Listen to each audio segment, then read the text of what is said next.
ازيك يا هالة؟ الحمد لله. ازيك انت يا جورج؟ الحمد لله. ايه مالك؟ في ايه؟ جورج، بكرة عيد الأم وانا مش عارفة اجيب لماما ايه.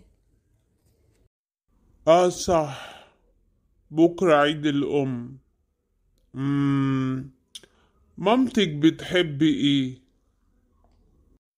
ماما بتحب القراية قوي. خلاص، اشتري لها كتاب او قصة حلوة. فكرة كويسة. وانت مامتك بتحب ايه؟ ماما بتحب الرياضة، اجيب لها ايه؟ جيب لها كوتشي اديداس عشان المشي. فكرة هايلة، بس اديداس غالية قوي.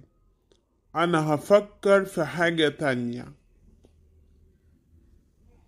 شكرا يا هالة. العفو يا جورج، مع السلامة. الله يسلمك.